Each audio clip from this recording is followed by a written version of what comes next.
আজকে ব্রেকফাস্টে একটা ভেজ স্যান্ডউইচ করছি, সেটা আপনাদের সঙ্গে একটু শেয়ার করছি। আশা করি ভালো লাগবে। Good morning and welcome back to my channel willing heart. অনেকটা দিন পর আপনাদের কাছে একটা নতুন ভিডিও নিয়ে হাজির হয়েছি। করছি বলে এই কুকিং রেসিপিগুলো আপনাদের সঙ্গে আর শেয়ার করা হয়ে উঠছিল না। আমি ভাবলাম অনেকটা দিন হলো, চলুন আজকে একটা ব্রেকফাস্টে কি করছি সেই রেসিপিটা আপনাদের সঙ্গে শেয়ার করি। এটা একটা ভেজ স্যান্ডউইচ। কিছুটা আলু সেদ্ধ করে নিয়েছি, সেটাকে একটু গ্রেট করে নিচ্ছি। এইবার এটাতে অ্যাড করছি গ্রেট করে রাখা টমেটো। তারপর এটাতে অ্যাড করছি একটু পেঁয়াজ কুচি আর লঙ্কা কুচি, আর এটা হচ্ছে গিয়ে ক্যাপসিকাম, এটা অ্যাড করছি। এইবার একটু সল্ট অ্যাড করব।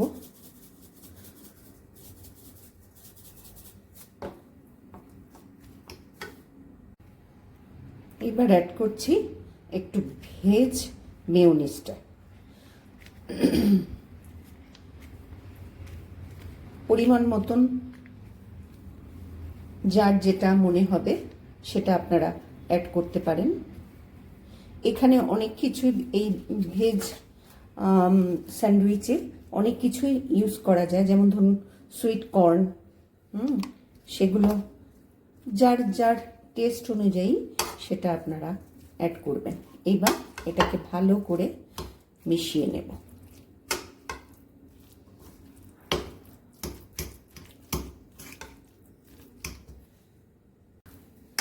এই যে স্যান্ডউইচের পুরটা ভালো করে মিক্সিং হয়ে গেল। এই যে স্টাফিং যেটা দেব সেটা ভালো করে মিক্স হয়ে গেল। এইবার এটাকে সাইডে সরিয়ে রাখছি। এবার নিচ্ছি ব্রেডগুলোকে আপনারা ইচ্ছে করলে এভাবে গোটা ব্রেডটাও ইউজ করতে পারেন, বা হালকা করে এই সাইডগুলো একটু এই টাইপের হবে, এবং এটাকে ফেলে দেবেন না আপনারা। এটা ব্রেড ক্রাম্বস হিসাবে ইজিলি ইউজ করা যায়। একটু সেঁকে নিয়ে সেটাকে গুঁড়ো করে সেটা ভালোভাবে প্রিজার্ভ করে রাখলে ব্রেড ক্রাম্বসের কাজ করবে। এই যে এইভাবে করে, এই কর্নারটা হয়নি,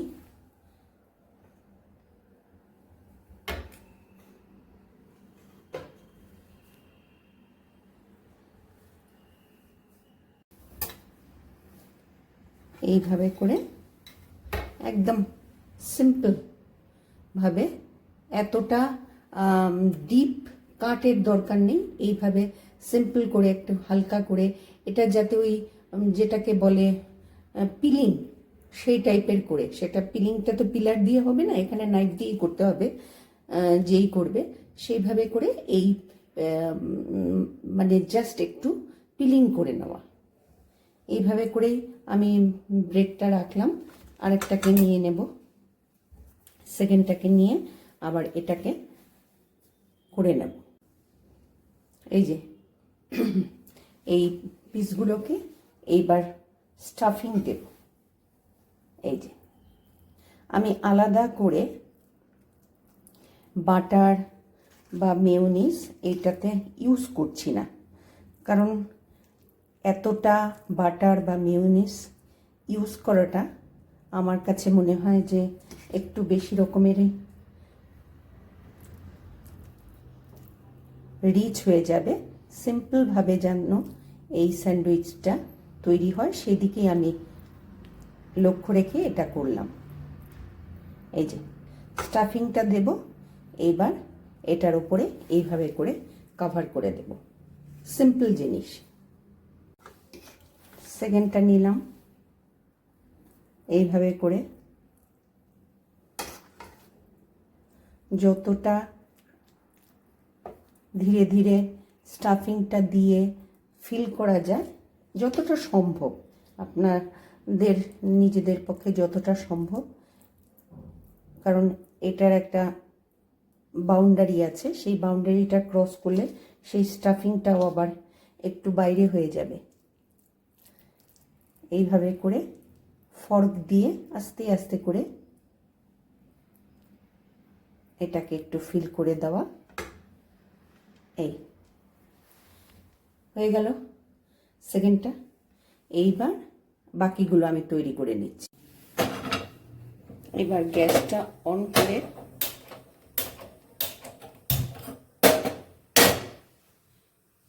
একটা তাওয়া বসিয়ে নিয়েছি। তাওয়াটা গরম হলে স্যান্ডউইচগুলো একটু সেঁকে নেব।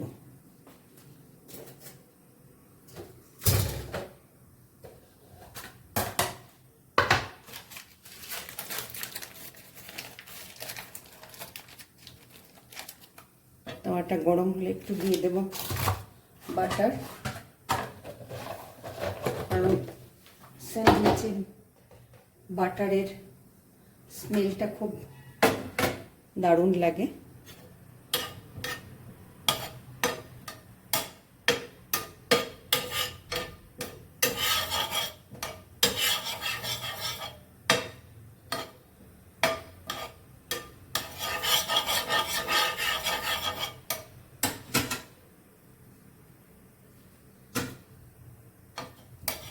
বাটারটা যতক্ষণ না মেল্ট হয় ততক্ষণ পর্যন্ত এটাকে হিট করব। বাটারটা জাস্ট মেল্ট হয়ে যাবে তখন একদম সিমে হিটটা দিয়ে স্যান্ডউইচগুলো দিয়ে দেবে। আর এই স্প্যাচুলাটা দিয়ে সমস্ত সারফেসটা প্যানের এইভাবে করে একটু ঘুরিয়ে নেব। এইবার হয়ে গেছে মেল্ট। এবার একটা একটা করে স্যান্ডউইচ দিয়ে দেব, আর এইভাবে একটু চেপে দেব। চেপে দিলে পরে ওটা একটু এই যে হালকাভাবে, বেশি না, হালকাভাবে একটু চেপে দেব।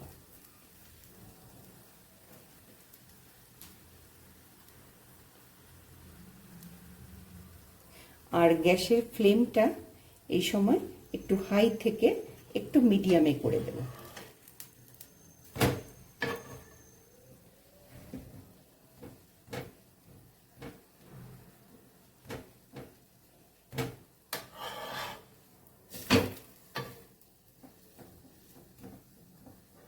স্যান্ডউইচ মেকার ছাড়াও স্যান্ডউইচ এভাবে করে তাওয়ায় সেকে বা এরকম ননস্টিক প্যানে সেকে খুব ভালোভাবে হয়। আগেকার দিনে যখন আমাদের মাসিরা রান্না বান্না করতো, জেঠিমা কাকিমা ওদের রান্না বান্না ছিল, তখন তো স্যান্ডউইচ মেকার ততটা প্রচলন হয়নি, কিন্তু তাদের সময় তো স্যান্ডউইচ যারা খেতে ভালোবাসতো তাদের ঘরে স্যান্ডউইচ হতো। এইভাবে করে একটু সেঁকে নেব।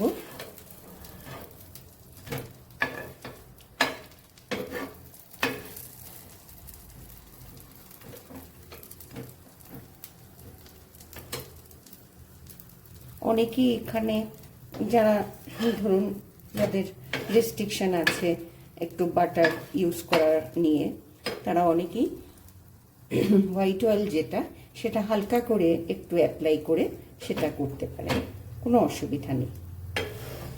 কিন্তু দেখবেন হোয়াইট অয়েলটা যেন ভালোভাবে গরম হয়ে যায়, কারণ গরম না হলে যেটা হবে সেটা হচ্ছে একটা স্মেল আসবে সেটা থেকে। আমরা অনেক সময় হুড়োহুড়ি করে তেলে ফোড়ন দিয়ে দিই, অনেকটা অনিচ্ছাকৃতভাবেই খেয়াল না করে বেখেয়ালে ফোড়ন দিয়ে দিই। অনেক সময় দেখা যায়, মাস্টার্ড অয়েলের কথাই বলছি, আমি মাস্টার্ড অয়েলটাই সবসময় ইউজ করি। সেই সময় দেখা যায় রান্না খাওয়ার সময় দেখা যায় যে অয়েলটা ঠিকমতো গরম হয়ে ওঠেনি, তাই ওই সর্ষের তেলের একটা কাঁচা গন্ধ সেটা নাকে লাগে। এইভাবে করে একটু হালকা হাতে চেপে চেপে চেপে চেপে স্যান্ডউইচগুলো একটু সেঁকে নেবেন। আমি যেটুকু বাটার এখানে ইউজ করেছিলাম মোটামুটি সবটাই এই স্যান্ডউইচগুলো অ্যাবজর্ব করে নিয়েছে। আর যেহেতু ব্রেড খুব তাড়াতাড়ি এগুলো অ্যাবজর্ব হয়ে যায়, কিন্তু আমি সেকেন্ড টাইম আর কোনো বাটার এখানে ইউজ করব না, কারণ বাটারটা যতটা মানে অল্প পরিমাণে দেওয়া যায় সেটাই হেলথের পক্ষে ভালো। এই যে এইভাবে করে, এই যে একটু ফ্লেমটা বাড়িয়ে দিচ্ছি এবার, এভাবে করে হালকা হাতে, পুড়েও যাবে না আবার একটু সেকে নেওয়া হবে, সেরকম করে এটাকে রেডি করে নাও।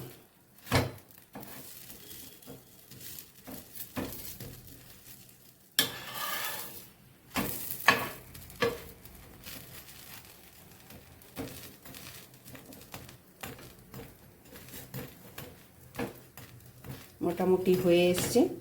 এইবার আস্তে আস্তে এগুলোকে একটু কাট করে নেব। এখানে এই ওভেনের ওপরেই কাটটা করে নেব, কারণ এরকম বড় বড় স্যান্ডউইচ বাড়িতে ইউজ করা যায়, কিন্তু একটু ভালো দেখতে লাগার জন্য এটাকে একটু কাট করে নিলে আপনারা এরকম স্প্যাচুলাটা বা খুন্তিটা দিয়েই, অফকোর্স সেটা যেন একটু শার্প হয়। জানেন এটা কতটা কি হবে।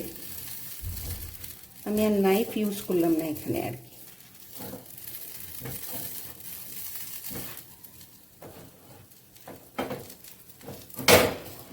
একটু ধরে নিই।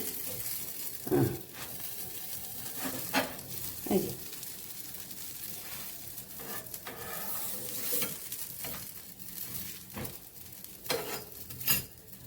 ডিভিশন হয়ে গেল।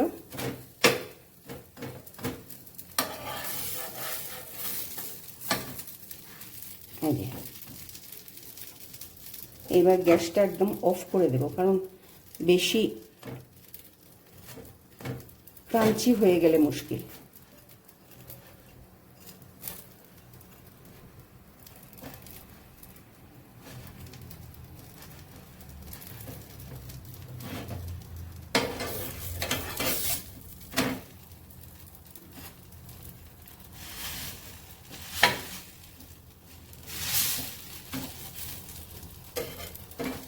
এই যে দেখুন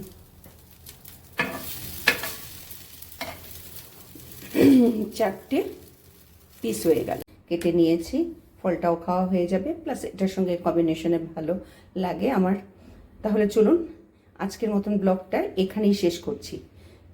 যদি আপনাদের ভালো লেগে থাকে অবশ্যই অবশ্যই আমার চ্যানেলটাকে একটু সাবস্ক্রাইব করবেন, লাইক করবেন, শেয়ার করবেন। আর এই রেসিপিটা ব্রেকফাস্টের জন্য খুব সিম্পল একটা রেসিপি। এটা ট্রাই করে আপনারা দেখতে পারেন। আর বাড়িতে ছোটরা থাকলে বা ইয়াংরা থাকলে তারা তো এই রেসিপিটা, স্যান্ডউইচ জিনিসটা খুব লাইক করে। আশা করি ভালো লাগবে তা সবার। তাহলে আসি আজকের মতন। আপনারা ভালো থাকবেন, সুস্থ থাকবেন। নেক্সট আর একটা ব্লগে আপনাদের সঙ্গে দেখা হচ্ছে।